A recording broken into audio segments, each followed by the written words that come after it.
Committee will resume.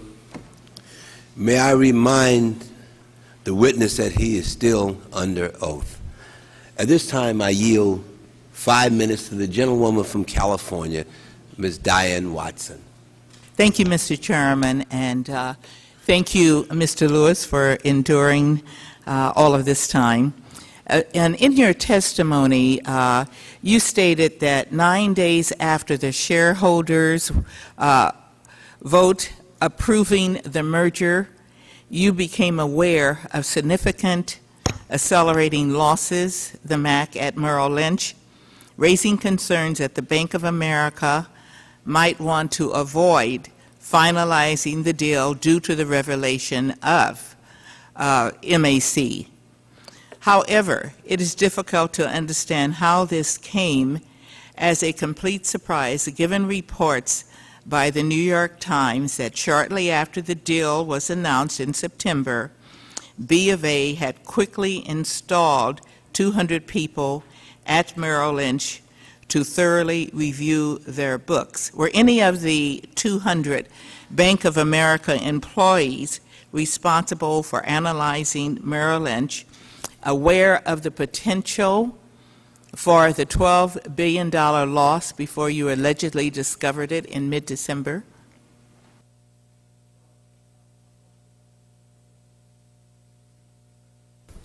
I apologize if I haven't been clear. We did have people there, and we did know that there were losses. That was clear both at our company and theirs. We could see that was happening, and there were rumors on the street that was happening across all financial institutions, and we saw evidence of that after the fourth quarter closed because we saw most everybody had losses. The thing that caused us to be concerned was the acceleration that we saw when we got the numbers that we did on the 14th. Did you feel that the reviews of Merrill Lynch's books were thoroughly adequate? Were they researched and analyzed adequately? Yes, ma'am. I thought the due diligence was done adequately. We identified the instruments that we thought might have issues if you have credit deterioration, but we did not expect the magnitude of the deterioration that occurred in the fourth quarter. So you're saying that you really weren't aware of the substantial loss before the shareholders meeting on December the 5th? No, ma'am. We saw losses, but they seemed consistent with what we were hearing about in the marketplace and consistent with what we were seeing at our company. It was only when we saw the acceleration that when we got the reports, when we did, that caused the alarm. Well, do you think if you had that knowledge before, you would have proceeded with that merger differently? Well, I can't. It's hard to predict what I would have done other than what we did when we had them. So the scenario that I just gave you, if you were aware, would you proceed it differently? Well, I don't know because it didn't occur that way. In testimony to the New York State Attorney General Andrew Cuomo, you stated that you had been advised by representatives from the Treasury Department and the Federal Reserve not to disclose details of Merrill Lynch's difficult financial position. So why do you believe that representatives from the federal government would not want you to disclose knowledge you had of Merrill Lynch's increasingly dire economic position? During all of that time, there was never, ever a time that the Federal Reserve or the Treasury Department told me that we should not disclose something that we thought would be a disclosable event. So there was never a time that you were told to hold back on this information? Not as it regards something that should be disclosed. Okay, remember you're under oath.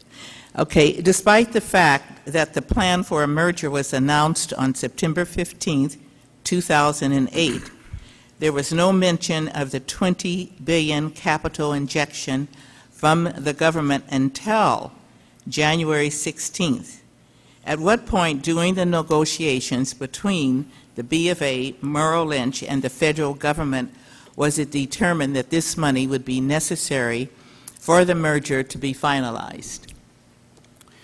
The discussions around the injection of the preferred stock took place after we went to the Federal Reserve and the Treasury on the 17th. And so during that time, we began to talk about various ways to inject capital and so-called fill the hole. We did not come to a conclusion about amounts and the nature of the structure until sometime well into that first few weeks of January of 2009. Thank you. My time is up. Thank you, Mr. Thank you very Chairman. much, gentlewoman of California. Just before I move to the other members, let me just sort of ask a couple other questions. Mr. Lewis, did Merrill Lynch give you all the information that you needed to make a decision, an informed decision? Did you get all the material that you needed in order to be able to make an informed decision?